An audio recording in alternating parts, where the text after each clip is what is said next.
menggunakan waktu yang ada, ya. Dengan mempertimbangkan waktu yang ada, kita mulai perkuliahan kita agar kita dapat efektif. Jadi perkuliahan kita mata kuliah asesmen kebutuhan dan perencanaan pendidikan. Walaupun belum selengkap apa adanya yang di daftar mata kuliah ini, maka kita mulai saja dengan harapan semua dapat mengikuti, menyesuaikan ya setelah berjalan kegiatan kita. Kemudian hari ini yang kita bahas adalah analisis efisiensi penyelenggaraan pendidikan. Dengan judul yang simpel seperti itu, nanti kita bahas beberapa hal yang berkaitan dengan efisiensi penyelenggaraan pendidikan. Dengan demikian, kita awali kegiatan kita dengan berdoa, dengan harapan bahwa kegiatan kita dapat manfaat dan mendapatkan berkah dari Tuhan Yang Maha Esa. Berdoa mulai.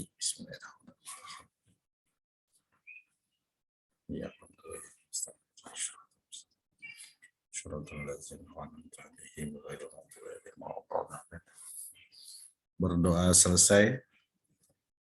Sesuai dengan pembahasan ataupun tema yang diangkat oleh materi kegiatan pada hari ini, maka tujuan daripada perkuliahan kita hari ini juga adalah mahasiswa dapat mengidentifikasi tentang analisis efisiensi penyelenggaraan pendidikan. Dengan demikian, maka saya persilahkan kepada moderator untuk melanjutkan dan memimpin kegiatan kita sampai pada akhir kegiatan perkuliahan kita. Silahkan yang diberi tugas. Oke.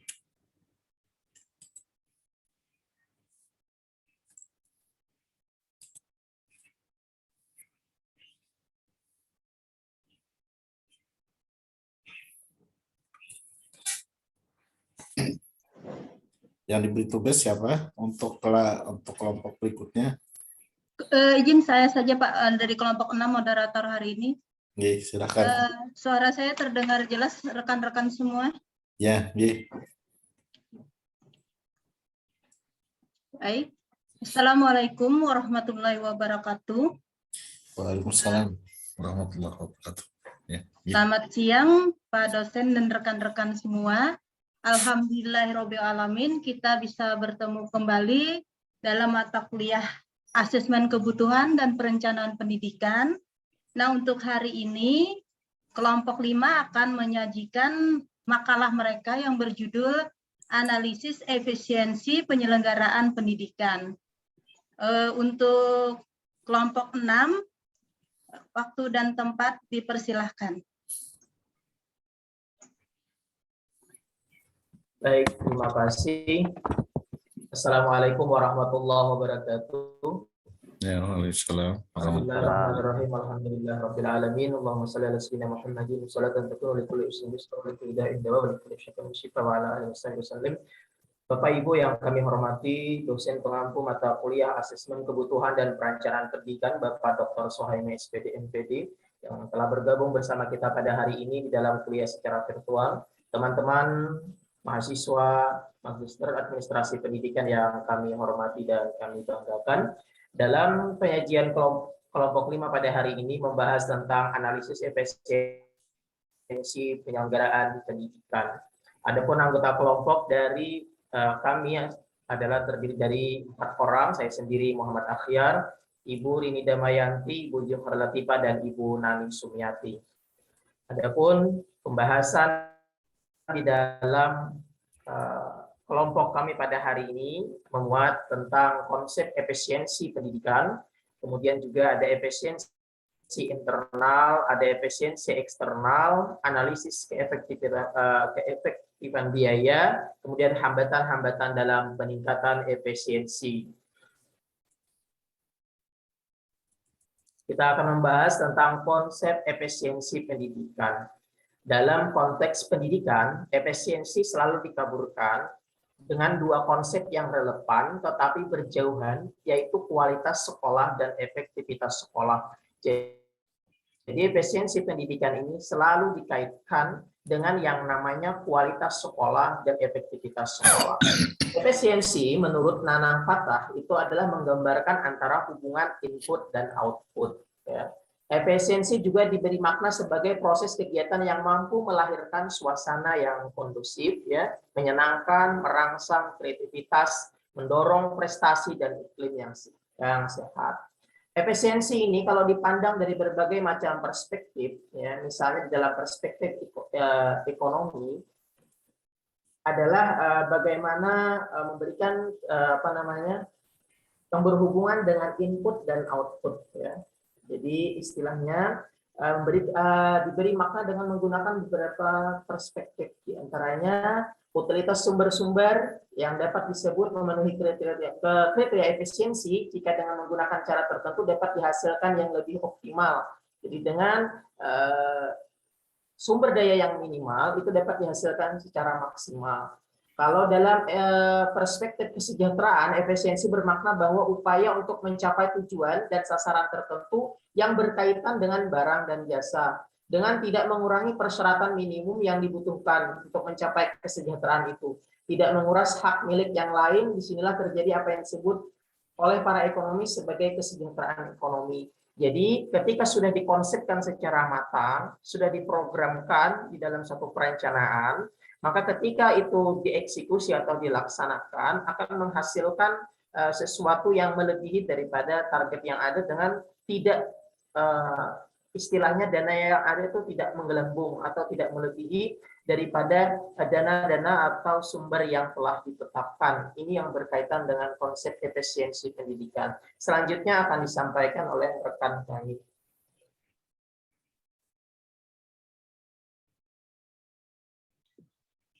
Mohon izin Bapak Ibu, apa terdengar suara Ulun? Jelas. Nah, ya. Assalamualaikum warahmatullahi wabarakatuh. Ulun akan melanjutkan apa yang sudah tadi disampaikan oleh rekan kami, yaitu terkait dengan penerapan manajemen berbasis sekolah. Di sini ada pengukuran input seperti pengeluaran siswa, kemudian pengukuran proses seperti interaksi guru dan murid, kemudian pengukuran output seperti skor, tes, tingkat kenaikan atau kelulusan, dan pengukuran outcome yang menyangkut kejadian sukses ekonomi dan sosial. Next, Bu. Nah, di sini juga kami akan menyampaikan terkait efisiensi internal. Di sini disampaikan bahwa konsep efisiensi internal dalam pendidikan sekolah itu bergantung pada paradigma input output. Efisiensi akan tercapai kalau nilai output pendidikan adalah maksimum untuk biaya input yang ditetapkan atau biaya input adalah minimum untuk harga tertentu output yang dihasilkan. Oke, next, Bu.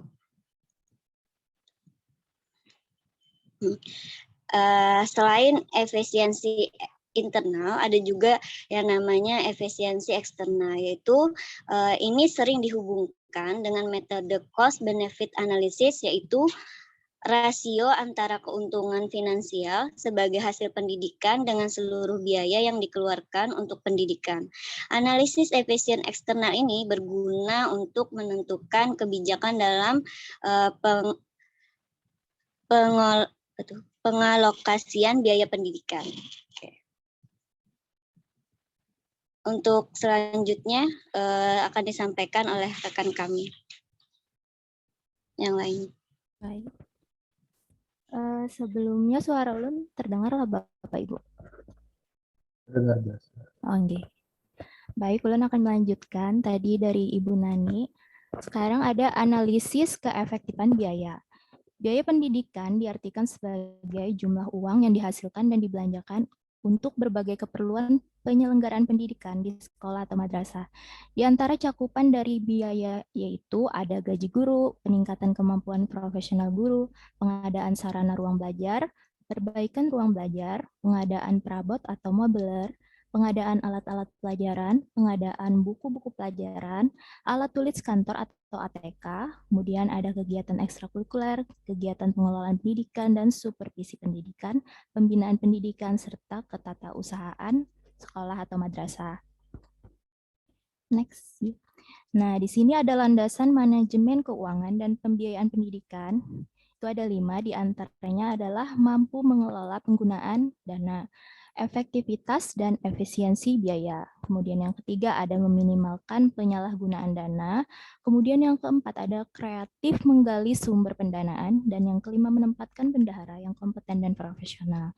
Nah, kali ini akan dibahas mengenai efektivitas dan efisiensi biaya.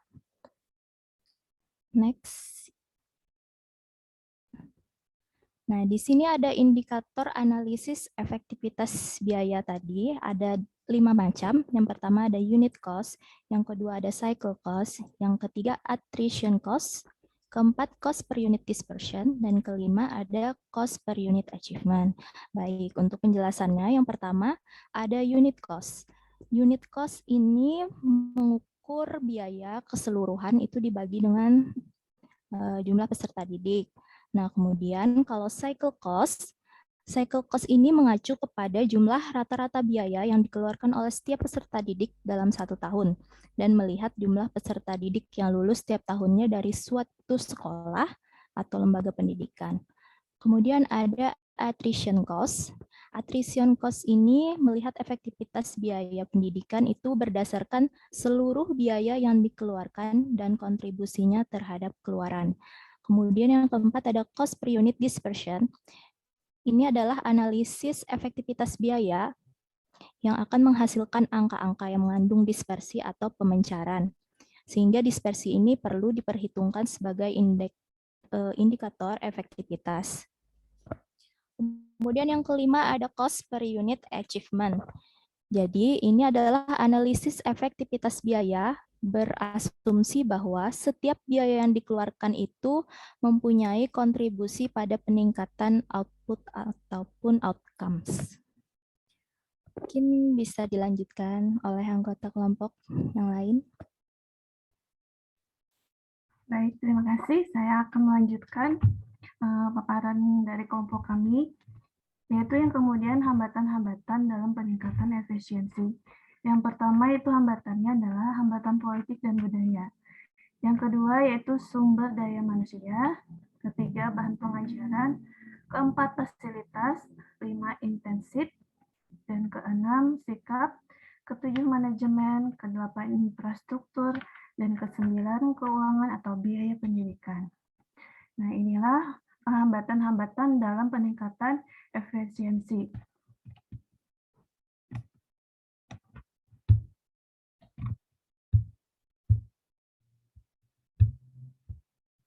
Kesimpulan, efisiensi biaya pendidikan hanya akan ditentukan oleh ketepatan di dalam pendayagunaan anggaran pendidikan dengan memberikan prioritas kepada faktor-faktor input pendidikan yang dapat memacu pencapaian prestasi belajar siswa. Sedikitnya terdapat 5 indikator yang bisa digunakan dalam melakukan analisis efektivitas biaya pendidikan, yaitu unit cost, cycle cost, attrition cost, cost per unit dispersion, dan cost per unit achievement. Kesimpulan terakhir, selain itu, faktor penghambat terjadinya efisiensi pendidikan adalah hambatan politik dan budaya, sumber daya manusia, bahan pengajaran, fasilitas, intensif, sikap, manajemen, infrastruktur, dan keuangan atau biaya pendidikan. Nah, sekian paparan dari kelompok kami. Saya akan kembalikan kepada moderator. Terima kasih.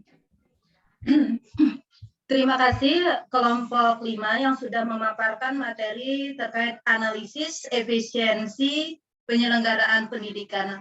Rekan-rekan sekalian, kita sudah sama-sama mendengarkan paparan kelompok penyaji. Kita lanjut ke sesi tanya jawab seperti biasa. Kita sepakati untuk sesi tanya jawab ini ada 2 sesi yang masing-masing mungkin nanti sesuai waktu kita berikan kesempatan untuk 3 pertanyaan dengan raise hand terlebih dahulu ya rekan-rekan. Di layar sudah saya lihat ada 3 penanya tadi. Siapa ya yang duluan ya? Ada Bu Peti, ada Bu Ise, Pak Putut Arte. Mungkin Bu Ise duluan deh, dipersilahkan. Baik, terima kasih. Assalamualaikum warahmatullahi wabarakatuh. Waalaikumsalam warahmatullahi wabarakatuh. Terima kasih Ibu Moderator yang telah memberikan kesempatan kepada saya di dalam sesi yang pertama ini. Menarik sekali di kajian analisis efisiensi penyelenggaraan pendidikan yang telah dipaparkan oleh kawan-kawan kita di kelompok 5 ya kalau tidak salah. Ibu bisa ditayangkan di sini slide indikator analisis efektivitas biaya.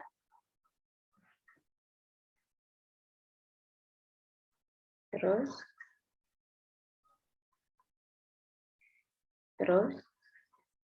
indikator analisis efektivitas biaya yang dimana di dalamnya ada unit cost. Iya, ini ya. Seperti apa yang kita ketahui untuk jenjang khususnya jenjang SMP, satuan jenjang SMP, sumber pembiayaan atau sumber daripada dana itu yang pertama mereka peroleh dari BOS reguler atau BOS pusat.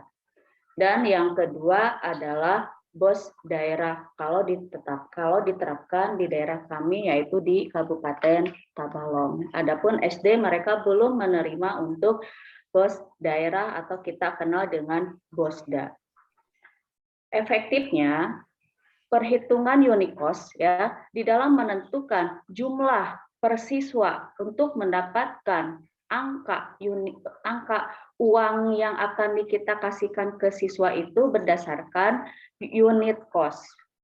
Seringkali kami mendapatkan masalah temuan ya dari inspektorat dalam penghitungan unit cost-nya.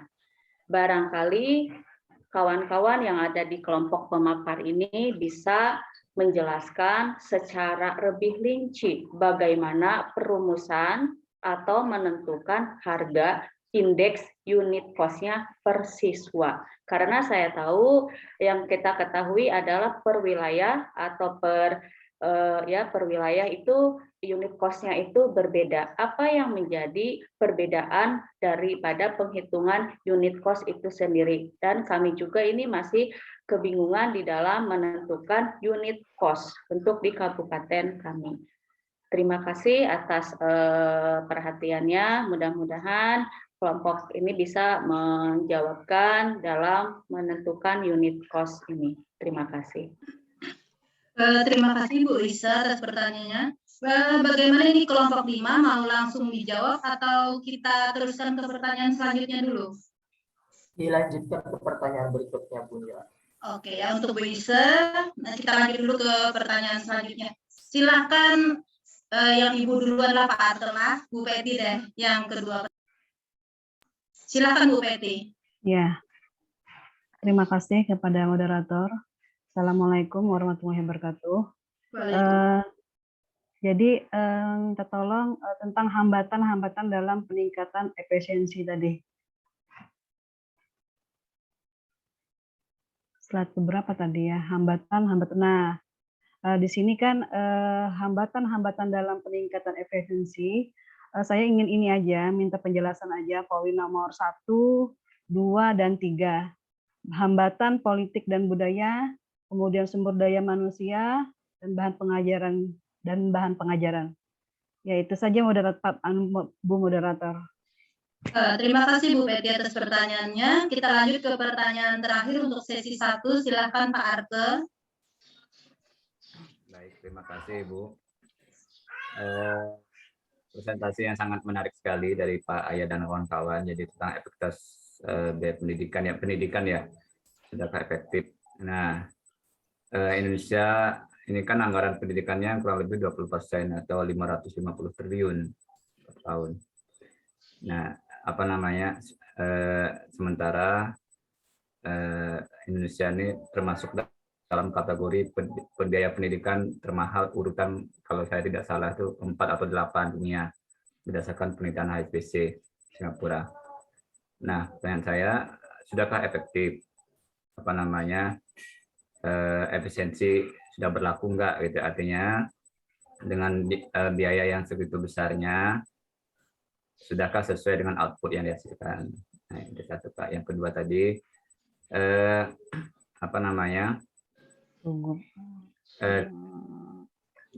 tadi dijelaskan ada dana BOS ya. Jadi kira-kira ada nggak catatan yang pernah dibahas oleh kelompok mengenai berapa sih habisnya per kapita lah, per keluarga untuk biaya pendidikan minimal ya sampai SMA gitu Pak. Kalau ada data itu, anak kita menghitung unit cost gitu. Terima kasih kelompok. Silakan Pak. Terima kasih Pak Arte atas pertanyaannya. Baik, rekan-rekan kelompok 5, kita sudah sama-sama tadi menyimak 3 pertanyaan dari rekan-rekan kita. Kepada kelompok 5, dipersilahkan untuk menanggapi pertanyaan dari rekan-rekan. Baiklah Ibu, saya akan mencoba menjawab pertanyaan dari Ibu Feti. Pertanyaan 2 dari Ibu Feti. Di sini saya akan menjelaskan hambatan-hambatan dalam peningkatkan efisiensi yang pada poin hambatan politik budaya, sumber daya manusia, dan bahan pengajaran.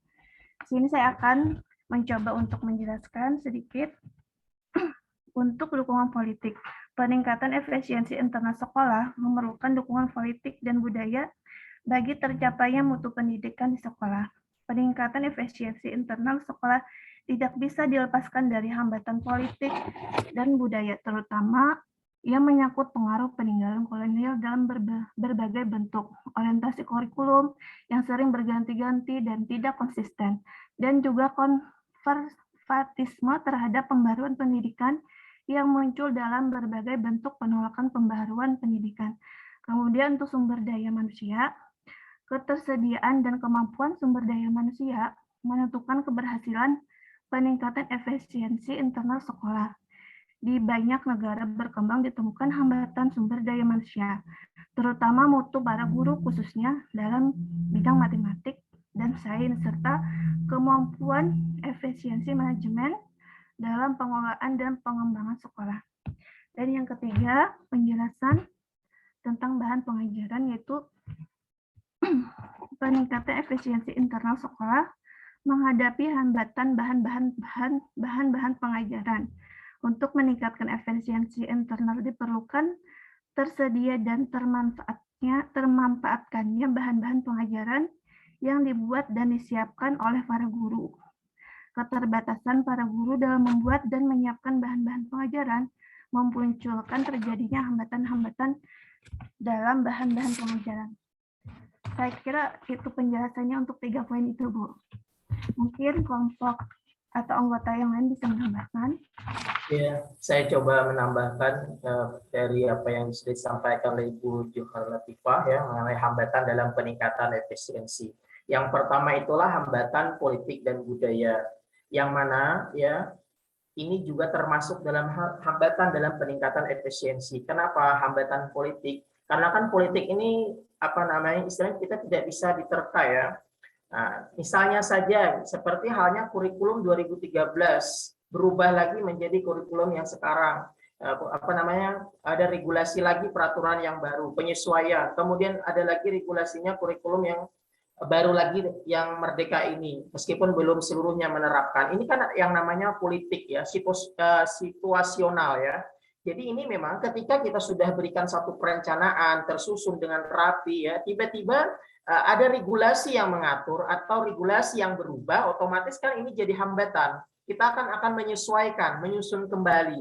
Nah ini karena akibat gelombang politik ini tadi. Kemudian sumber daya manusia, tepatkah sudah sumber daya manusianya? Kan kita kadang-kadang ya guru itu kan bukan pengetahuannya tidak stagnan ya, tidak tetap, tetapi kan harus mengikuti zaman ya, harus upgrade terhadap situasi dan kondisi, harus proaktif terhadap perubahan. Nah, ketika guru tidak proaktif atau tidak peka terhadap perubahan, ya misalnya ketika sebelumnya mengajar di dalam kelas kemudian beralih di masa pandemi menjadi satu virtual misalnya. Ketika guru yang tidak proaktif atau tidak upgrade terhadap perubahan, ini kan ketinggalan.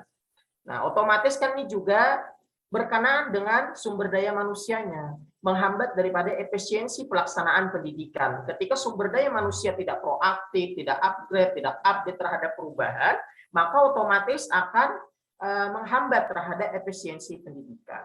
Kemudian bahan pengajaran. Ini juga terkait dengan sumber daya manusia, ya. Bahan-bahan pengajaran yang ada, misalnya kita sudah menyediakan bahan-bahan pengajaran yang ada, nah, misalnya tertulis. Kemudian untuk misalnya melakukan di saat ini misalnya harus dilakukan penyesuaian dari bahan pengajaran yang sifatnya textbook menjadi yang namanya berbasis teknologi. Ini kan otomatis juga menjadi guru harus mengajar itu, ya, guru harus upgrade terhadap masalah itu, sehingga ketika guru tidak upgrade terhadap masalah itu kan juga akan menjadi hambatan dalam peningkatan efisiensi. Nah, itu terkait dengan bahan-bahan pengajaran. Kan kalau bahan pengajaran yang tersedia di kurikulum 2013 itu kan sempit sekali. Nah, kalau gurunya proaktif, otomatis kan dapat mencari referensi atau tambahan yang lainnya di dalam bahan-bahan ajar di sumber yang lain, ya. Kalau di kurikulum 2013 itu kan peserta didik disuruh diperintahkan untuk aktif, guru sebagai fasilitatornya. Jadi kalau misalnya di dalam bahan pengajaran yang disediakan apa adanya, otomatis kan itu juga akan menghambat output, berpengaruh terhadap output atau lulusan yang ada di sekolah itu. Artinya pengetahuannya minim seperti itu kalau gurunya berada di stagnan itu. Nah, kira-kira itu tambahan dari saya. Mungkin anggota yang lain bisa menambahkan. Masih ada dari kelompok 5 yang mau menambahkan jawaban untuk pertanyaan dari Bu Peti? Ini sedikit Ibu Ulun ingin menambahkan. Silakan Bu Nani. Sepakat kata teman-teman tadi seperti Bapak Ahyar sama Ibu Johar tadi, bahwa memang apalagi yang terkait bahwa guru itu yang harus proaktif, karena yang sangat dirasakan sekali ketika masa pandemi ini, ketika kita itu lemah dalam media teknologi, maka susah untuk mengajari para siswa gitu. Nah, itu yang dirasakan dan dilihat dari fakta yang terjadi di lapangan. Banyak guru-guru yang kesusahan ketika ingin mengajari secara maksimal, tapi kemampuan untuk teknologi itu tidak bisa itu. Jadi perlu berusaha keras untuk bisa mencapai target pembelajaran. Itu mungkin yang ingin ditambahkan. Oke, terima kasih Bu Nani. Masih ada kelompok 5? Atau saya kembalikan dulu ke Bu Peti deh. Bu Peti, bagaimana tanggapan dari kelompok 5? Apa Ibu sudah bisa menangkap jawaban dari pertanyaan yang sudah Ibu ajukan terkait hambatan tentang peningkatan efisiensi? Iya, sudah bisa Bu Moderator. Terima kasih kepada kelompok penyaji, ya, juga moderator. Terima kasih. Sama-sama Ibu. Baik kelompok 5, kita lanjut ke pertanyaan selanjutnya, baik itu dari Bu Isa ataupun dari Pak Arte. Dipersilahkan kelompok 5 menanggapinya. Izin Ibu Moderator. Ya, silahkan Ibu. Ulun mau menanggapi dari Ibu Isa tadi tentang rumusan untuk unit cost ya, Bu. Nah, jadi untuk unit cost ini, unit cost kan tadi mengukur efektivitas biaya dengan biaya keseluruhan itu dibagi dengan jumlah peserta didiknya. Nah, secara umum untuk biaya untuk besaran yang digunakan ini biasanya tuh ada dua. Yang pertama, besarnya biaya yang diperlukan untuk mendidik siswa, misalnya dalam 1 tahun, itu biaya yang diperlukan untuk mendidik. Misal di sini gaji guru per tahun itu dibagi dengan jumlah peserta didik. Nah, kemudian yang kedua itu secara umum biasanya mengenai biaya yang diperlukan atau ini biasanya pengeluaran dari sarana penyediaan dibagi dengan jumlah peserta didik. Nah, biasanya itu disajikan dalam tabel.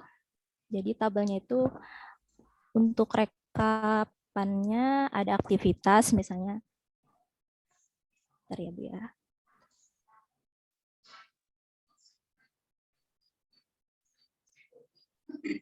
Nah, untuk perhitungan kos per siswa itu kalau di tabel biasanya ada aktivitasnya apa, kemudian DL itu direct labor dan DM itu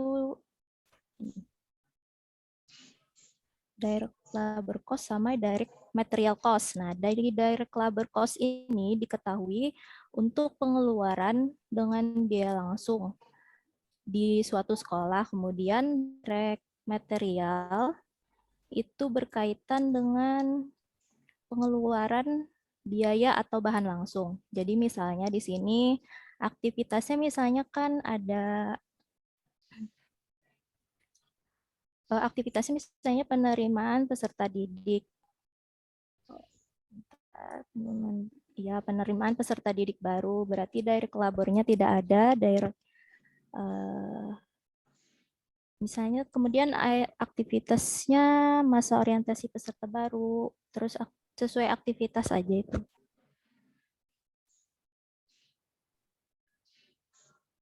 Mungkin seperti itu, Bu. Silakan dari kelompok 5 yang lain menanggapi juga. Iya, kalau misalnya ya, kalau masalah bos, kalau bos itu kan terbagi dua ya, biasanya ada bos dari pusat tadi, ada yang dari bosda gitu ya. Kalau dari bos pusat itu biasanya kan alokasinya itu kan biasanya sudah terukur ya, biasanya harus arahnya kemana begitu ya.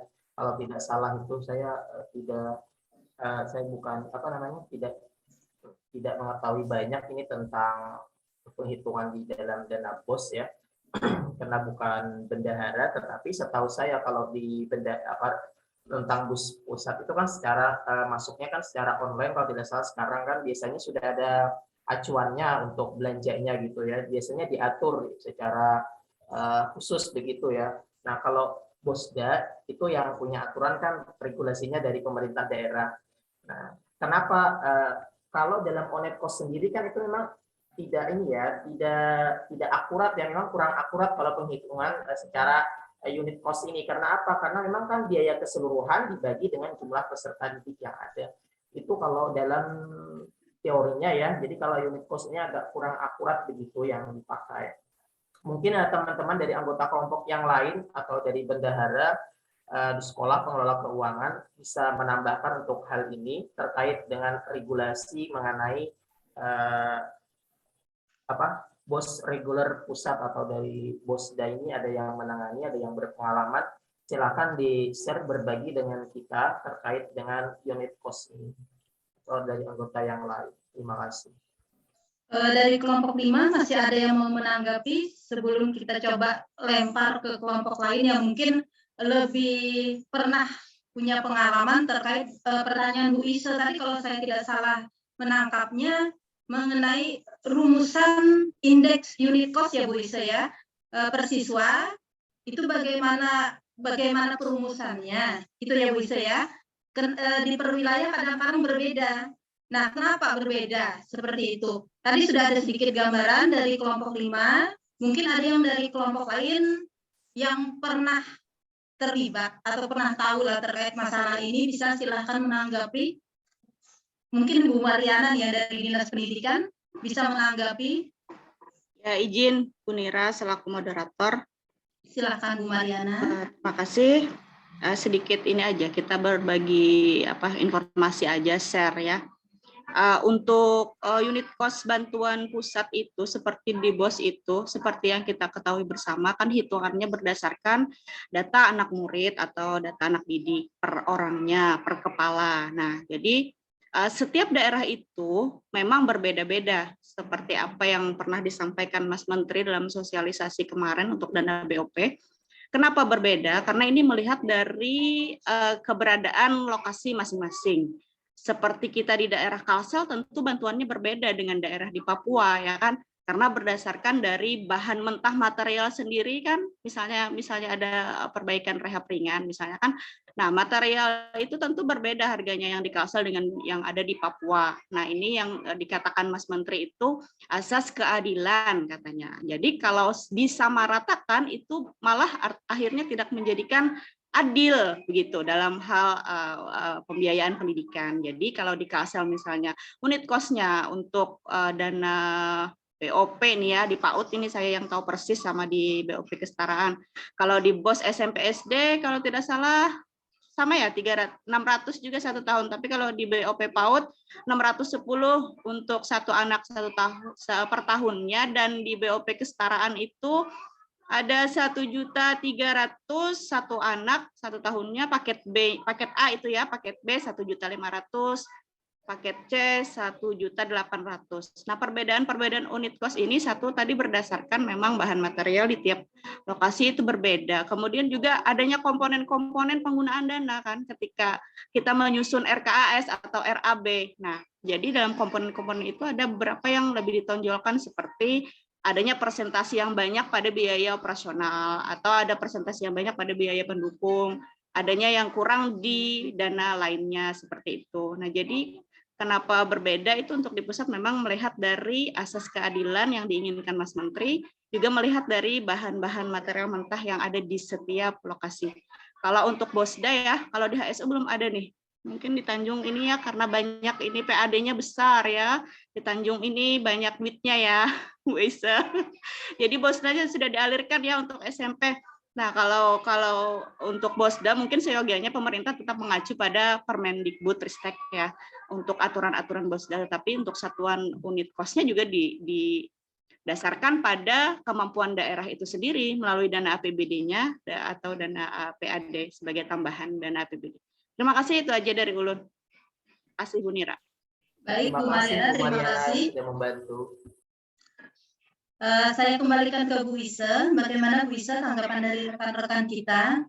Baik, terima kasih Ibu Moderator. Seperti apa yang kita ketahui itu udah jelas cuplak daripada BOS reguler itu saya tidak mempermasalahkan karena itu sudah saklek atau sudah finishing yang menentukan ada permennya gitu ya. Yang saya permasalahkan di sini adalah Bosda gitu kan.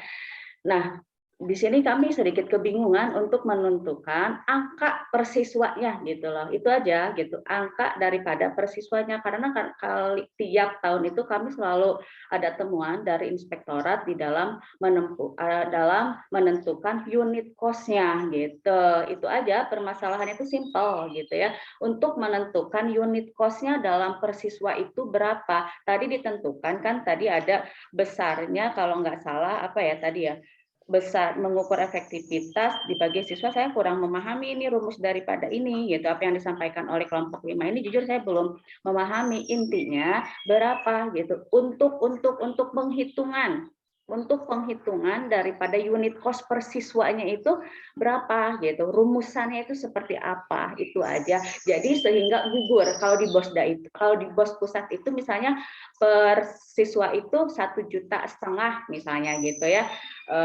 per siswanya itu untuk di Kabupaten Tabalong untuk SMP seperti itu. Nah, angka dari 1,5 juta itu dari mana gitu, nggak serta-merta ada uang 1,5 juta itu, tapi ada rincian-rincian itu dari mana gitu. Itu aja sih yang saya pertanyakan itu. Oke, terima kasih.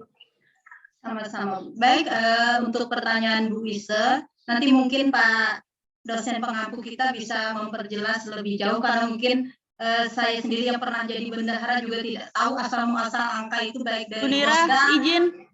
Ya. Izin Bu Nira. Mariana. Ada siapa ya? Ini? Bu Mariana ya? Diizinkan. Kenapa Mariana? Ya, silakan. Jadi ini pendapat pribadi aja ya Bu Isa. Kalau sebaiknya untuk menghitung unit cost-nya itu tetap mengacu pada Permendikbud kan, karena ini adalah bantuan pendidikan. Nah, kemudian untuk menentukan unit cost itu tadi kembali ke analisis kebijakan pendidikan. Nah, jadi kalau memang inspektorat sering mengaudit di Dinas Pendidikan di tempatnya Bu Isa, kenapa tidak dicoba kita share satu meja dengan inspektorat, ya kan? sebaiknya seperti apa. Terus kita hadirkan juga organisasi mitra yang menjadi pemberi saran dari kebijakan-kebijakan dinas pendidikan, ya kan? Ada Dewan Pendidikan juga, ada PGRI mungkin kan yang menjadi aspirasi dari sekolah-sekolah atau dari guru-guru yang memang selaku mengemban kebijakan yang di dinas pendidikan keluarkan. Terima kasih Bu Mira. Ya. Baik Bu Mariana, ya sepengetahuan saya juga, sebentar Pak Hyar ya. Sepengetahuan saya juga untuk BOS daerah itu biasanya diatur oleh perwali, ya dirumuskan oleh pihak dinas pendidikannya, berunding mungkin dengan, kalau di Banjarmasin sudah disetop di BOSDA ini. Oh ya Pak Hyar tadi mau dilanjut apa, silahkan. Iya, saya sedikit memberi ini ya. Kalau Ibu Ise kan artinya di dinas pendidikan, artinya pengambil kebijakan. Nah, terhadap BOSDA daerah itu, tentu kan Bu Ise juga bermitra dengan Badan Pemeriksa Keuangan dan sebagainya. Tidak mungkin Ibu Ise kan mengeluarkan kebijakan itu dengan seianya mengeluarkan uang untuk sekolah, tetapi tidak tahu regulasi atau peraturan-peraturan itu berapa angka biayanya. Nah, tentu Ibu Ise yang bermitra dengan Badan Keuangan Daerah dengan pengambil kebijakan, tentu kan Bu Ise tahu gambaran dan risiko terhadap apa yang telah dikeluarkan. Nah, mungkin alangkah baiknya apa yang disampaikan oleh Bu Mariana tadi kan bisa berkonsultasi secara bijak ya dengan para di atasnya, dengan para pengambil kebijakan itu supaya supaya tidak salah sasaran atau istilahnya tidak menjadi suatu masalah yang besar di kemudian hari. Karena BOSDA ini kan tiap daerah regulasinya berbeda. Di Banjarmasin wali kota, di HSS di Tabalong kan regulasinya berbeda. Jadi tentu juga setiap regulasi itu kan ada risiko yang akan dihadapi. Nah, Ibu Ise yang berada di dinas pendidikan tentu kan punya chip tersendiri untuk mengatur hal itu. Kira-kira Ibu Ise kan juga sudah tahu aturan itu, kira-kira yang bisa saya sampaikan terkait hal ini. Karena saya terus terang untuk BOS ini ya, untuk anggaran ini, karena bukan bagian keuangan di sekolah, itu tidak terlalu banyak tahu masalah ini.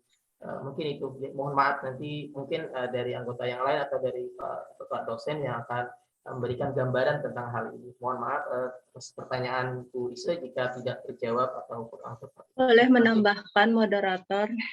Silakan Bu Weni. Terima kasih. Mungkin titik permasalahannya Bu Ise mungkin di ini ya, di BOSDA. Tapi sebenar kata Bu Mariana dan teman-teman yang lain, mungkin untuk menentukan berapa sih besarnya dana pendidikan di BOSDA untuk RA, SD, SMP, dan SMA, mungkin ya tetap mengacu pada BOS-nya pusat ya, BOS APBN ya. Jadi sebagaimana kita ketahui kan di RA itu 600.000, SD kan 900.000, SMP 1,1 juta, SMA itu 1,5 juta. Nah terus di tahun 2021 Mas Nadiem atau Menteri Pendidikan sekarang kan perhitungan dana BOS itu tidak lagi berdasarkan jumlah siswa. Jadi tadi ya benar kata Bu Mariana, jadi ada beberapa daerah, terutama daerah yang 3T, itu nanti mereka ad cost-nya itu akan berbeda dengan yang seperti dipaparkan yang tadi angka-angkanya. Karena tujuannya itu untuk pemerataan peningkatan kualitas sekolah di daerah tertinggal. Jadi itu perbedaan di dana BOS yang sekarang di 2021 itu programnya Mas Menteri. Jadi saat ini banyak sekolah di daerah 3T dapat dana BOS saat ini kan kecil nih. Sedangkan karena jumlah siswanya sedikit, padahal kan kebutuhan biayanya seperti kata Bu Mariana tadi ya sangat tinggi, besar, misal untuk macam-macam lah, untuk sarpras itu mungkin lebih mahal daripada yang di kota. Nah makanya ad cost. Nah begitu juga mungkin di Tabalong misal, kalau memang pendapatan daerahnya ya besar dibanding misal sebelahnya tetangganya, ya ada kemungkinan untuk ad cost antara sekolah-sekolah yang mungkin mana daerah yang 3T di sana, berarti nanti perhitungannya mungkin akan lebih besar dibanding di Tanjung yang lebih di perkotaannya, mungkin seperti itu. Dan itu memang ini tidak bisa langsung satu dinas atau satu badan menentukan, pasti ada diskusi atau apa ya, ada peraturan-peraturan di daerah sana kaitannya juga dengan keuangannya, dinas pendidikannya, terus segala hal di pemerintahan itu yang turut di kebijakan itu. Tapi intinya ya tadi harus memperhatikan aturan-aturan yang di atasnya seperti itu. Jadi ada dana BOS yang APBN seperti ini. Paling tidak dana BOSDA, BOS daerah itu kan juga mengacu kepada di sana dan juga memperhatikan apakah sekolah itu termasuk yang daerah yang 3T. Berarti harus diperhatikan juga seperti itu. Kalau memang dananya memungkinkan untuk perbedaan-perbedaan dana BOSDA tadi antara sekolah di 3T dengan sekolah yang bukan 3T. Mungkin itu sebagai acuan. Masalah perhitungannya, karena saya juga bukan di Dinas Pendidikan, tapi sebagai guru dan pengelola dana BOS pernah, dan juga ini saat ini kami tim pendamping untuk dana BOS. Kebetulan Kementerian Agama itu kami tidak ada dana BOSDA, Bu.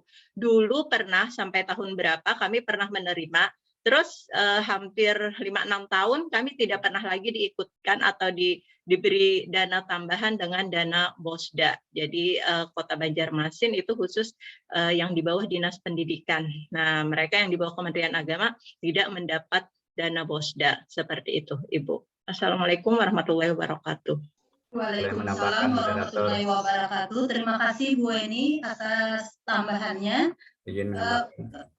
Ada masih yang mau menambahkan? Ya, Bu. Oh, silahkan Bapak.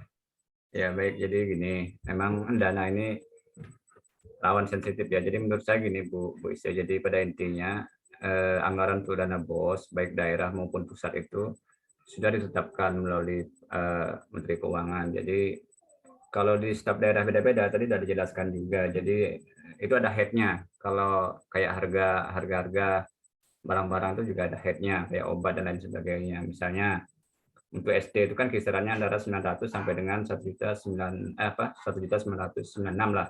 1,96, SMP 1,1 sampai 2,48, terus SMA 1,5 sampai 3,4, SMK 1,6 sampai dengan 3,7, SLB 3,5 sampai 7,9. Itu sudah dianalisa, kayak UMP, UMR itu sudah mereka hitung berdasarkan tadi yang sudah dijelaskan keadaan daerah tertinggal, terus harga-harga barang dan lain sebagainya.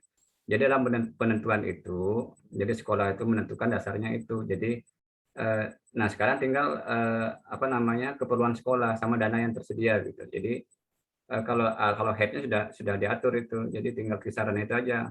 Maunya ngambil yang di mana, terus dasarnya apa. Itu ada juga dasar-dasarnya itu untuk menentukan, oh saya jumlahnya segini gitu. Itu ada juga dasarnya, Bu. Jadi enggak juga kita sembarangan. Kalau kita BOS pusat sekarang ini SMK itu kan 1,5 ya yang baru. Jadi kemarin ada tambahan karena untuk kami sekolah PK itu ada tambahan lagi kayak biaya afirmasi sekian 30 juta juga dari daerah. Sementara dari daerah cuma ngasih segitu, sisanya dari pusat, Bu. Jadi acuannya adalah ada head tadi. Itu sudah dianalisa orang, sudah dihitung berdasarkan Menteri Keuangan, ada peraturannya. Saya kira itu. Terima kasih. Terima kasih Pak Arte. Masih ada rekan-rekan yang mau menambahkan? Sudah cukup ya? Seru nih kayaknya diskusi untuk pertanyaan yang diajukan oleh Bu Ise ini. Memang kalau sudah terkait dana pasti seru deh. Masih ada? Oh, cukup ya. Kita lanjut ke kelompok 5. Silakan untuk menanggapi pertanyaan yang ketiga dari Pak Arte tadi.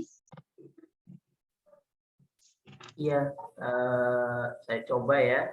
Dari 20% APBN kita ini, sudahkah tepat sasaran ya, sudahkah digunakan seefisien mungkin gitu ya Pak Ketut ya? Iya Pak, ya. Iya, jadi dana kita cukup besar ya untuk pendidikan ini. Tetapi ketika penggunaannya, langkah penggunaannya, nah ini kadang yang tidak sesuai dengan rencana apa yang ada di sekolah atau di lembaga pendidikan. Sebenarnya dana itu sudah saya rasa ya terakomodir di dalam lembaga pendidikan itu. Tetapi ya dalam pengelolaannya ini yang kadang bermasalah. Dalam pengelolaan ini kadang tidak mengikuti atau tidak sesuai checklist seperti itu, atau dialihkan ya istilahnya dalam penggunaannya, sehingga tidak menjadi efisien terhadap pendidikan itu. Nah, jadi saya rasa 20% anggaran kita yang cukup besar ini tentu harusnya efisien, harusnya terakomodir ya, tetapi karena memang ketika pelaksanaannya ini kadang ya persepsi masing-masing itu yang kadang berbeda sehingga menyebabkan hambatan di dalam penggunaan dana ini. Kiranya itu mungkin teman-teman yang lain ini karena ini terkait APBN gitu ya, sudah efisien, tentu teman-teman juga dari yang lain juga pasti tertarik dengan hal ini. Ya, tentu banyak pengalaman juga dari teman-teman anggota yang lain tentang hal ini, bisa mengeluarkan pendapatnya tentang hal ini. Terima kasih Bu Nira, mungkin teman-teman yang lain bisa menanggapi pertanyaan dari Pak Ketut.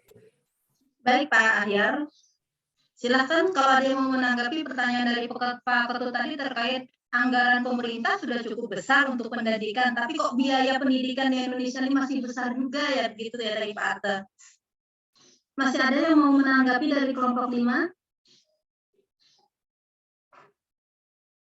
Tidak ada ya, sepertinya. Mungkin ada dari kelompok lain yang mencoba menanggapi untuk pertanyaan ini. Dipersilahkan.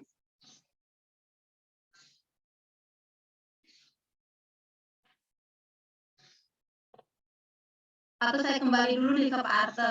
Pak Arte, bagaimana pertanyaan Bapak? Apa sudah terjawab dari tanggapan kelompok 5 Pak Ahyar tadi yang mewakili?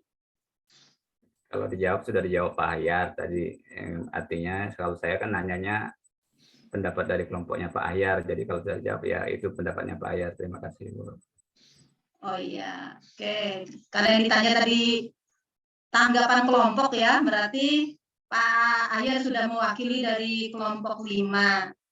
Atau kelompok 5, saya beri kesempatan lagi. Masih adakah anggota kelompok 5 yang mau menanggapi pertanyaan dari Pak Arte? Oke, berarti tidak ada ya. Oh iya, tadi Bu ketinggalan satu Bu, yang pertanyaan yang kedua Pak Ahyar ya. Tadi ada nggak yang per kapitanya kira-kira berapa sih satu keluarga itu menghabiskan duit? Gambaran ya, gambaran anggaran ya. Sampai pendidikan ke SMA itu bagaimana?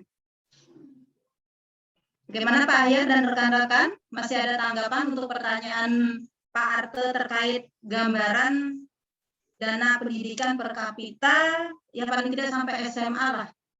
Untuk ini saya belum update ya, mungkin nanti saya bisa searching atau tanya dengan yang lain, atau dari teman-teman yang lain mungkin ada yang lebih tahu.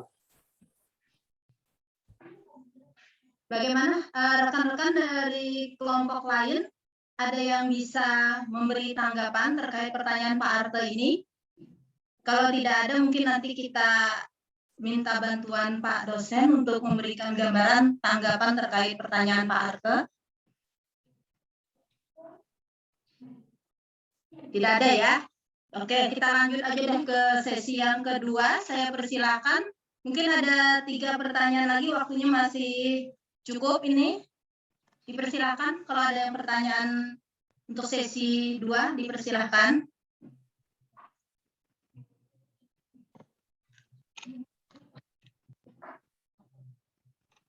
Tidak ada pertanyaan lanjutan ya ini ya.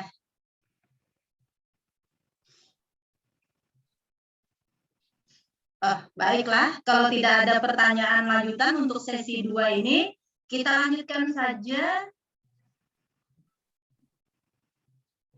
Tidak ada ya? Baik, saya lanjutkan ke refleksi dari Pak dosen pengampu asesmen kebutuhan dan perencanaan pendidikan Bapak Dr. Suhaimi SPD MPD. Kepada Bapak dipersilahkan.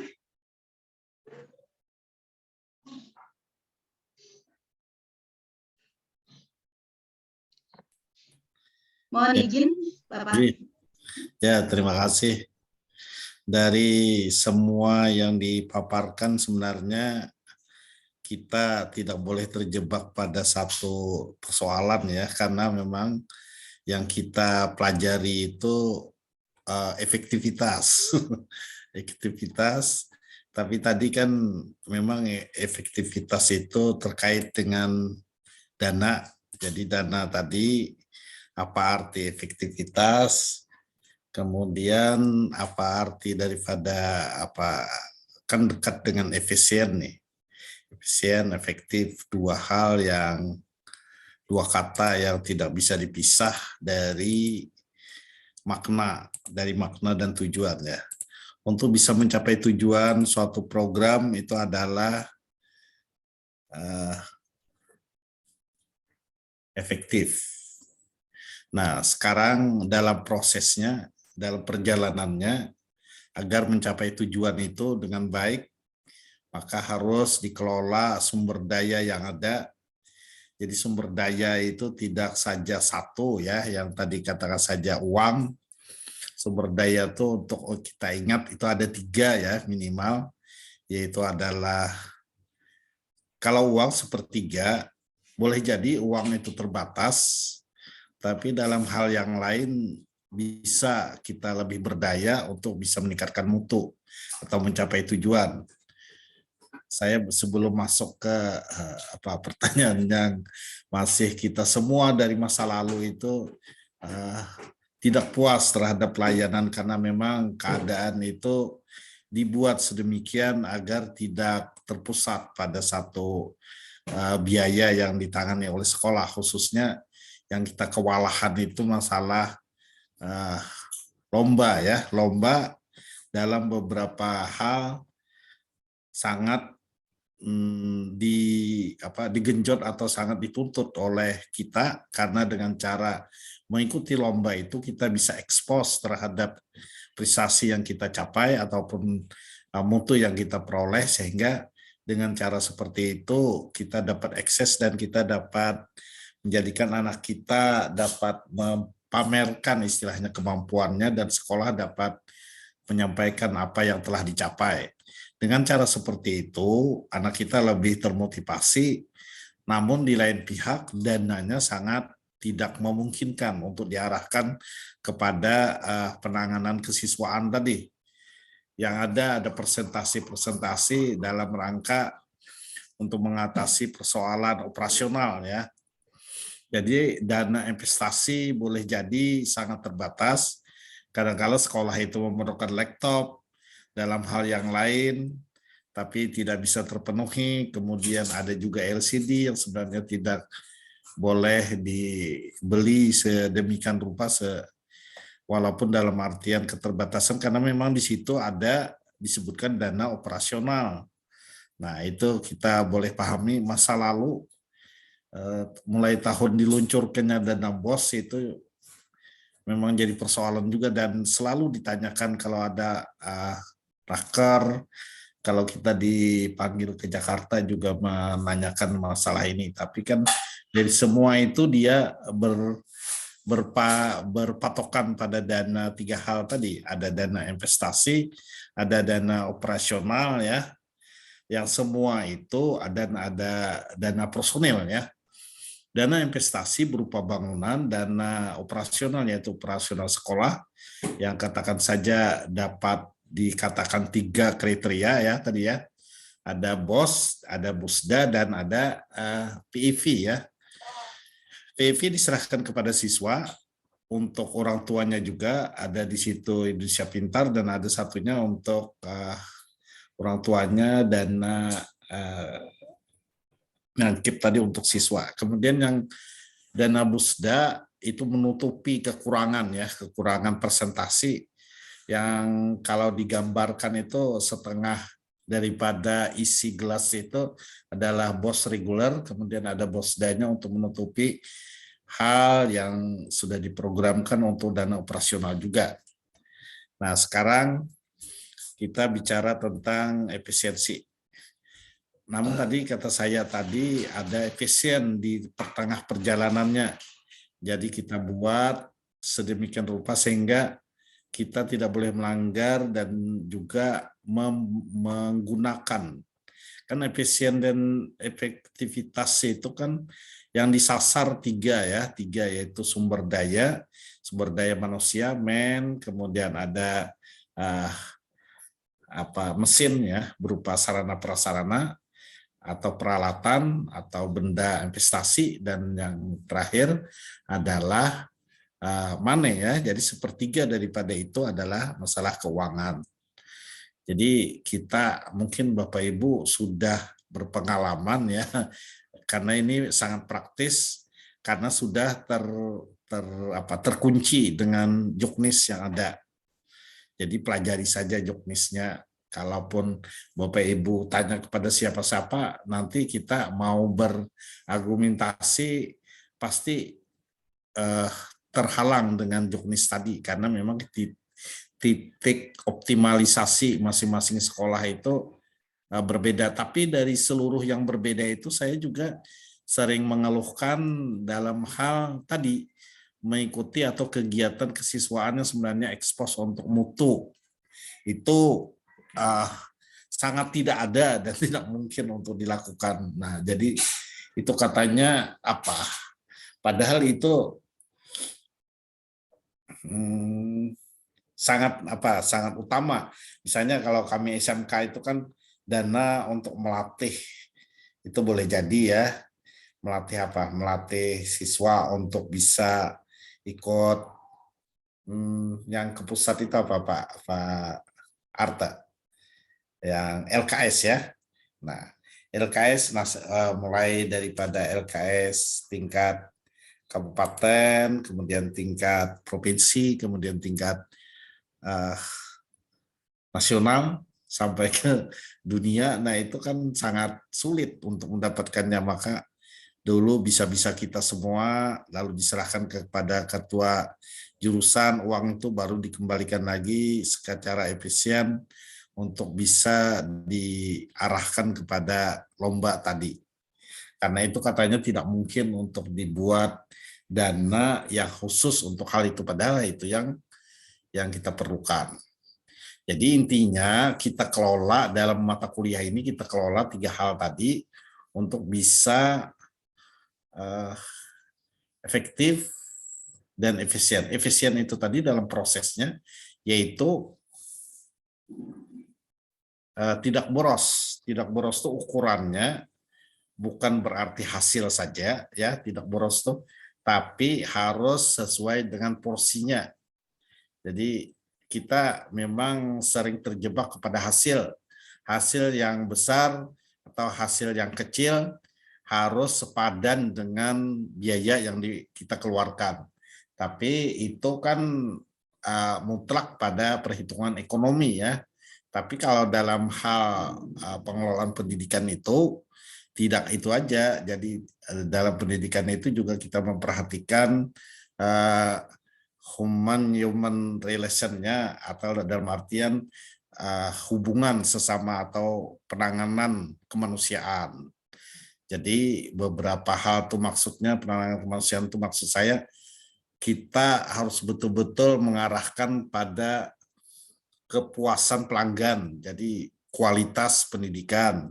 Kualitas pendidikan itu kalau intinya pelayanan dalam hal apa yang kita lakukan atau apa yang diperlukan dalam belajar mengajar. Pasti sarana prasarana atau barang pakai habis itu yang paling aman sebenarnya ya. Kalau pengertian BOS dan BOSDA tadi sudah tersirat ya. Karena di pusat itu tidak cukup, lalu dipenuhi dengan BOSDA. Nah, intinya seperti itu. Kemudian BOS dan BOSDA itu sudah ada juknisnya. Juknisnya itu sudah diterbitkan, jadi secara umum ya pasti berseberangan, pasti tidak memuaskan, karena salah satu saya contoh tadi dalam pengelolaan sekolah kita sering tidak dibenarkan untuk menggunakan dananya itu untuk lomba tadi ya, salah satunya seperti itu yang paling krusial ya, padahal dalam penampilan ekspos itu tidak kecil. Kalau kita tari saja mau kita tampilkan, apalagi nanti ke arah yang lain ya, tari saja itu sudah kita menyediakan make up-nya itu sudah minimal 200 setiap siswa, setiap personel. Nah, coba kita bayangkan itu contoh ekspos yang dalam artian lomba untuk seni. Nah, kalau yang lain apalagi sangat besar ya, apalagi kalau kita mencari tenaga ahli atau mengundang narasumber ahli, expert tadi. Kuncinya saya membayangkan kemarin ya, Kalau mau juara nasional, maka pelatihnya harus berkelas internasional. Kalau mau juara provinsi, maka pelatihnya harus berkelas nasional. Kalau mau juara nasional, maka pelatihnya harus berstatus atau berkelas internasional. Nah, ini kuncinya, dan ini sangat berat. Jadi expert itu bergaji 1 juta satu hari. Itu udah lama, itu mulai tahun 2015. Jadi kita bayangkan bagaimana cara menutupinya untuk bisa mengikuti lomba yang seperti ini, untuk bisa mengangkat prestasi ataupun mutu daripada siswa kita dalam hal praktek. Kenapa? Karena memang di situ orangnya sangat beda, pelatih ini sangat beda dengan kemampuan para guru di atas daripada guru. Jadi guru itu pun belajar daripada pelatih ataupun narasumber ahli dari luar itu tadi. Saya tidak terbayangkan kemarin ya waktu mengirim dan membayangkan bagaimana kita lomba, walaupun sebenarnya tahun tadi yang masa pandemi itu tidak terlaksana, tapi di tahun ini atau tahun depan pasti itu dicari lagi atau digalakkan lagi. Tahun 2021 itu kan hampir semua daripada lomba secara nasional itu ditiadakan karena dana kita berdampak 2 tahun ke depan itu tersedot untuk vaksin. Nah, itu. Tapi bayangan saya yang bermasalah tentu saja sebelum kejadian, sebelum masa itu masa normal, kejadian di mana kita kekurangan dana dalam hal ini. Kembali ke mata kuliah. Jadi efektif dan efisien. Efektif tadi tujuannya. Jadi kita bisa membuat perencanaan, kemudian nanti tujuannya disandingkan tercapai tidak, atau mendekati baik tidak, atau mendekati perencanaan yang sesungguhnya tidak. Nah, itu namanya efisien sebenarnya intinya. Sekarang efektif itu kita tidak boros, jadi kita tidak boleh menggunakan biaya itu kalau tidak sesuai dengan tema ataupun kegiatan yang telah digariskan. Tentu saja akhir daripada kegiatan itu adalah tujuannya, ukurannya. Kemudian Bapak Ibu, untuk bisa hal ini tentu saja kita juga bisa bercermin daripada kajian yang telah kita hadapi, yaitu tadi ada efisiensi internal, eksternal, analisis keefektifan biaya, hambatan, dan peningkatan efisiensi sekolah yang harus kita betul-betul pelajari sehingga kita tidak terulang kepada perencanaan yang besar tapi tidak berdampak. Nah, sepertinya perencanaan kita rutinitas, kita membuat perencanaan tapi untuk melepaskan daripada kewajiban, tapi tidak ada peningkatan ataupun sekolah kita tetap saja seperti itu. Jadi kalau disebutkan tadi biaya yang besar, apakah efektif yang dikatakan Bapak tadi, itu tentu saja ya kita sangat tergantung pada keadaan yang terjadi di negara kita. Di negara berkembang, memang kita banyak menggunakan biaya yang pada dasarnya untuk mempersiapkan hal-hal yang mendasar. Jadi dari barang yang tidak ada sampai dengan ada barangnya. Nah, itu artinya sangat mendasar kan.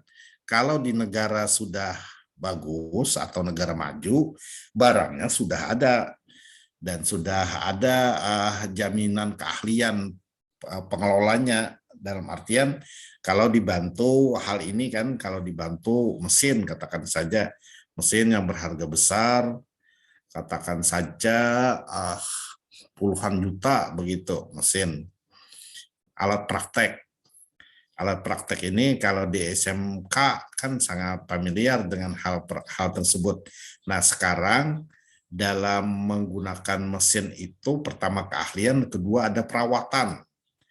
Bapak Ibu paham setiap sekolah pada beberapa tahun yang lalu kan diberikan mesin fotokopi. Nah, sekarang kalau kita rasakan mesin fotokopi yang diberikan oleh bidang itu seluruhnya saat ini hampir efektif itu 1 tahun saja. Setelahnya dapat dipertanyakan, tidak bisa lagi digunakan. Nah, padahal uangnya itu kan diperkirakan 5 tahun pengadaannya. Dapat kita bayangkan kenapa seperti itu. Karena memang pertama kita seluruh apa yang kita mau fotokopi diarahkan ke sana penggandaannya. Dan kedua, barang ataupun mesin yang dibuat oleh pemerintah itu karena jumlah sekolah-sekolah itu sangat banyak, maka yang tadinya bisa melayani untuk 10 dijadikan untuk 15 sekolah. Dapat kita bayangkan ya, yang seharusnya mesin fotokopi yang dari Singapura yang dari Singapura itu 18 juta itu digunakan atau dibeli dengan harga berapa? 6 juta atau 7 juta. Sehingga barangnya kecil, kapasitasnya kecil, sehingga jumlahnya itu dapat terserap untuk beberapa sekolah. Sehingga yang seharusnya bisa jalan 5 tahun, tapi dapat digunakan 1 tahun. Bapak Ibu dapat bayangkan 1/5 dari angka aus barang itu sudah tidak bisa dijamin. Nah, ini menandakan bahwa apakah Pak Arta menyebutkan ini efektif? Tentu saja tidak efektif. Karena memang di negara seperti kita, pertama jumlahnya banyak pelayanan, kedua yang dilayani di sekolah itu kapasitasnya melebihi daripada yang seharusnya, karena asal muasalnya tadi mesinnya dibelikan yang nomor 2 ya. Kenapa harus nomor 2? Karena memang jumlahnya belum ada di sekolah itu. Nah, ini jadi mau meneliti atau mau mencari benang merahnya memang sangat mengkait ya. Di beberapa atau di sebuah sekolah ya, di sebuah sekolah kalau nanti kita masalahkan ya, barang ataupun mesin yang dibantu tadi, kita fokus saja dalam satu contoh itu tadi. Mesin yang dibantu itu rusak lantaran tidak ada atau operatornya ataupun siapa yang memperbaikinya itu tidak berada di tempat. Operatornya tidak maksimal, kemudian yang memperbaikinya tidak berada selalu di situ. Padahal kalau ada mesin, pertama operator paham, yang kedua harus siap sedia untuk maintenance-nya. Nah, maintenance ini yang jadi masalah. Pemerintah tidak menyediakan, apalagi menyediakan ya, kita berusaha menghubungi pihak distributornya itu, jadi kita datangi ke Banjarmasin, tapi kan dia tidak juga datang ke daerah untuk bisa melengkapi. Ternyata barang yang di sana tidak cocok dengan barang ataupun bahan ataupun katakan saja peralatan yang disediakan dia. Padahal itu biayanya kan biaya dari dana BOS juga kita layani untuk pengadaan alat cetak tadi. Nah, jadi beliau datang berbiaya 100.000, katakannya seperti itu, tapi yang dikerjakannya tidak bisa optimal. Setelah baik, pulang lagi, rusak lagi. Nah, itu kan sudah menandakan bahwa kita sebagai operator kurang bisa, bukan kurang pandai begitu, lain halnya kalau di sana barangnya lengkap, barangnya sudah cocok dengan apa yang direncanakan. Terus yang kedua, kualitasnya tadi ya. Kemudian yang kedua, ada di sekolah itu operatornya, dan ada di sekolah itu orang yang ahli dalam memperbaikinya. Nah ini. Atau kalau tidak ada di sekolah itu, minimal di daerah itu ya, di daerah itu. Kalau dia melayani 3 sekolah, kalau ini kan melayaninya 1 provinsi, 1 orangnya datang ke sana, datang lagi ke Rantau, datang lagi ke Tanjung, kemudian ke Batu Licin. Jadi sangat berputar-putar itu dengan keahlian seperti itu dan tenaga seperti itu. Kalau misalnya di kabupaten ada, nah boleh jadi lebih ringan dan dapat dipastikan. Nah ini, jadi dengan contoh seperti itu Pak Arte dapat kita bayangkan bahwa kita tidak efektif. Artinya tidak efisien. Dana yang seharusnya 5 tahun, investasi yang harusnya 5 tahun, rusak dalam 1 tahun. Bahkan kalau untuk melayani ulangan dulu yang berbasis paper begitu, 1 kali ulangan saja udah macet barang mesin itu. Nah, saat ini dapat kita bayangkan juga bahwa kita menyebutkan bahwa keuangan yang disediakan atau yang kita ambil itu tidak efektif ya, atau tidak efisien. Boros dalam artian kita selalu saja memperbaiki, dan kertas yang digunakan itu 1/5 ya dari jumlah rem itu rusak kertasnya. Kenapa rusak kertasnya?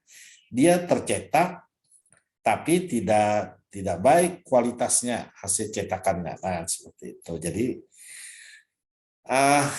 efektif dan efisien itu 2 kata yang saling berdekatan, dan itu juga jadi permasalahan karena memang tadi akibat 2 hal, yaitu karena memang kualitas barangnya, yang kedua tidak ada yang maintain-nya atau yang tidak bisa memperbaikinya, yang ketiga ada operatornya.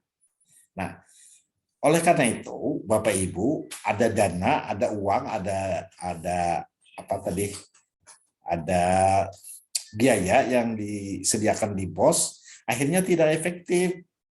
Karena apa? Karena tidak didukung oleh tenaga manusianya, manusia yang terlatih ataupun men-nya yang tidak memahami terhadap keadaan yang ada yang tersebut. Itu contoh.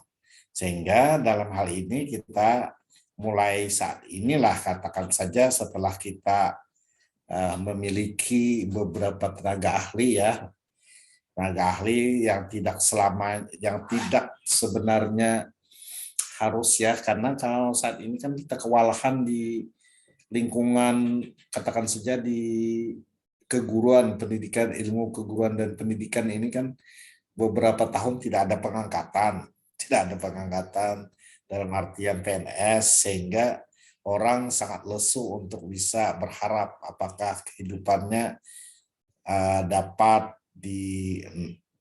digantungkan masuk di FKIP itu ya. Bapak Ibu boleh aja rasakan besar kecil di hati masing-masing ada yang seperti itu untuk kita jadikan bahan pertimbangan. Tapi maksud saya ke depannya kan kita lebih banyak tenaga kerja yang baik, nanti terampil di beberapa jurusan di Politeknik misalnya. Nah itu kan kita masih masa peralihan saat ini. Kalau sudah ada kepercayaan, karena memang kita memiliki modal masing-masing sudah, maka tentu saja kita lebih banyak berkiprah untuk keahlian ini. Lebih expert atau lebih ahli di bidangnya masing-masing. Terutama di bidang teknis ya, yang masih Ibu Mariana dapat bayangkan di Dinas Pendidikan itu, kalau tenaga ahli di bidang mesin, katakan aja contohnya tadi mesin fotokopi, ada tidak yang bisa membongkar atau memasang atau mengendalikan mesin-mesin yang ada? Laptop saja gimana kalau misalnya, atau komputer masa lalu, apakah komputer itu bisa diperbaiki setelah beberapa, padahal anggaran itu diprediksi dapat digunakan minimal ya Kalau mesin tuh 5 tahun atau 2 tahun minimal. Dalam misalnya 1 tahun berjalan, 1 tahunnya investasinya atau istilahnya kembali barang, kembali dana, kembali keuntungannya. Kalau 1 tahunnya kan program untuk pengadaan sifatnya. Kemudian tahun berikutnya kan pasti tidak itu lagi yang dianggarkan. Kalau tidak, pasti tidak cukup dana yang ada. Kalau tahun ini diadakan, tahun depan diadakan lagi kan, maka tidak ada kelengkapan, tidak pernah lengkap-lengkap di sekolah itu karena rusak. Maka minimal harus ada selang-seling ya. Kalau ada kebijakan keuangan di tahun ini untuk mengatasi A, kemudian tahun depan harus B. Tidak mungkin A lagi kan. Nah, oleh karenanya tuh untuk bergulir ke A lagi, A, B, C, D, kemudian balik ke A lagi, itu tentu harus dalam beberapa tahun ke depan. Tidak boleh lagi kita melakukan hal yang tidak efektif dalam artian gambaran daripada keadaan yang seperti itu. Oleh karenanya, nanti kita harus melengkapi di sekolah kita itu tenaga-tenaga ahli selain daripada barang yang kita sediakan. Dana BOS tadi Bapak Ibu tentu saja pasti lebih baik daripada, karena itu tadi intinya mengikuti Juknis. Jadi Juknis ini Bapak Ibu kalau di mata kuliah itu harus paham ada teori ya dan ada undang-undang ataupun peraturan.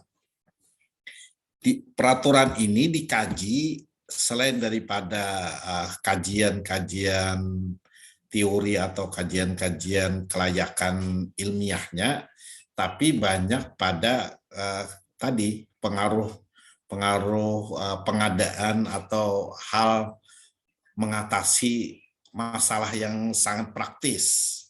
Jadi yang sangat praktis ini, kata saya tadi yang praktis itu kan tidak berumur panjang. Kalau teori itu kan berumur panjang karena memang dia lebih global, lebih green begitu.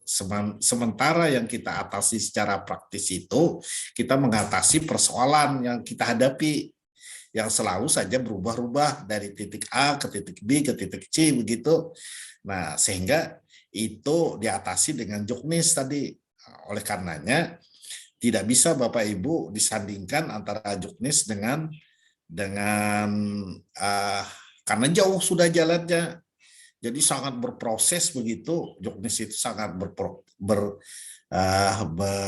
berproses. Coba Bapak Ibu bayangkan dari teori, kemudian ada raker ya. Raker itu sudah kemudian dari anggaran, antara pemenuhan dengan anggaran sudah bermasalah, sudah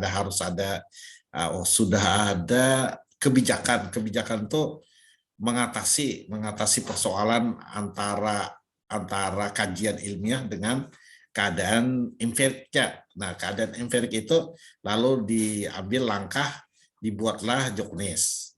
Jadi sangat jauh kalau sudah Juknis itu untuk kembali ke sebuah teori memang jadi persoalan. Tapi Bapak Ibu yakin bisa kembali ke teori ya, apabila kita sudah bagus dalam beberapa hal. Maksud saya dalam 3 hal tadi, yaitu ada manusia dan ada mesin, prasarana-prasarana dan ada keuangan. Jadi kita tidak bisa bicara di keuangan saja kalau misalnya tenaga profesionalnya kurang mendukung. Ya, akhirnya 3 hal itu harus seiring kalau sudah mau nanti titik keseimbangan. Saat ini belum lagi keseimbangan seperti itu karena kita baru bicara sepertiga. Sementara sepertiga yang lain, sarana prasarana dan tenaga terampil sangat jauh di bawah daripada tuntutan yang ada, sehingga kita pasti memenuhi kebutuhan primer saja. Kalau nanti terjadi primer, Bapak Ibu paham ya, ada makan dan ada sandang dan ada papan. Sehingga hal itu boleh jadi kita terulang dalam beberapa persoalan atau masalah yang kita hadapi. Saya berbicara secara global ya. Itu Bapak Ibu yang dapat saya sampaikan. Oleh karenanya Bapak Ibu kalau mau lebih dalam, pasti kita harus lebih banyak membaca dan lebih banyak mencari keadaan yang bersifat praktis juga. Dalam hal ini kita membuka wawasan Bapak Ibu untuk segera beradaptasi terhadap keadaan yang terjadi. Keadaan yang terjadi, kata saya tadi, jauh sangat dapat kita bayangkan ya. Kita, kata saya, untuk bisa berstatus sebagai seorang unggul di mana? Di daerah, harus pemikiran kita standarnya nasional ya. Kalau mau berbicara unggul atau mau berbicara bersaing di kalangan nasional, maka kita harus berpikir secara internasional. Dan itu pun begitu kita sandingkan ke internasional, maka tidak dapat kita bayangkan, kita pasti berada di minimal di nomor 10 ke atas. Jadi ada nomor yang kita dapatkan dengan usaha sungguh tadi, paling kita mencapai 15 besar dunia. Nah itu dapat Ibu pastikan ya, Bapak Ibu pastikan. Kalau kita mau bicara internasional, itu memang 2-3 kali sudah kita gagal atau tidak bisa mencapai apa yang kita harapkan, baru kita dapat mencapai kelas internasional. Tapi kalau nasional atau daerah, kita dapat menjangkau ya, pelatih internasional kita kan ada, standar nasional kita kan ada. Tapi tadi biayanya sangat besar. Kalau kita dapat melayani ya kelas kita, kalau saya bayangkan masih 1/5, Bapak Ibu, 1/5. Itu juga saya dapat sampaikan ya, kita di daerah kita kan untuk bisa kerja itu kan 200.000, mulai dari 100.000, 150.000, 200.000, dan 250.000 itu sudah standar ya. Tapi kalau mau bicara di kelas nasional, maka kita harus menyediakan keuangan kita untuk keperluan expert itu 1 juta, 1.500.000 dan 2 juta. Jadi kalau begitu Bapak Ibu dapat bayangkan ya, ini nyata nih, nyata. Kita untuk bisa efektif dan efisien, kita harus melompat 10 kali. Minimal 5 kali daripada lompatan usaha daripada keadaan saat ini. Nah, itu udah rumusnya. Jadi kalau Pian tadi ingin mau bagus, maka kita harus melompat 5 kali lebih dari usaha, maksudnya lompatan itu usaha. Kerja keras dalam bidang tadi, dalam hal, kan tadi kita bicara efektif dan efisien, itu kita bicara dengan 3 hal, yaitu keuangan, yaitu manusia, yaitu adalah sarana prasarana. Kalau kita mau mengatasi ketiga hal tersebut, maka usaha dan kesungguhan kita dituntut 5 kali dari keadaan yang terjadi dalam keadaan normal saat ini. Normal dalam artian standar minimal ya. Makanya tadi ada orang menyebut istilah di atas daripada rata-rata. Gimana rata-rata? Adalah 5 kali daripada keadaan yang terjadi saat ini. Baru bisa.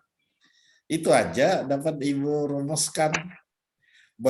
Belum lagi kalau mau kita betul-betul bebas daripada permasalahan efektif dan efisien, kita harus memberdayakan sumber daya kita 10 kali. Tapi tadi itu di luar daripada bayangan kita, cuma kalau bayangan kita yang terjadi, kita harus 5 kali daripada keadaan standar ataupun usaha kita yang berada dalam kapasitas pelayanan minimal ya, yang saat ini sudah bebas daripada standar 8 standar pendidikan. Kalau masalah kita masih mempersoalkan 8 standar pendidikan, wah itu pasti bermasalah dengan pengelolaan keuangan yang kita peroleh atau yang kita dapatkan. Bapak Ibu, itu bayangan intisari yang dapat saya sampaikan. Terima kasih atas kesempatannya kepada moderator Ibu Mira ya. Terima kasih. Ahyar, kemudian kawan-kawan kelompok di sini juga sudah sangat bagus. Wassalamualaikum warahmatullahi wabarakatuh. Waalaikumsalam warahmatullahi wabarakatuh.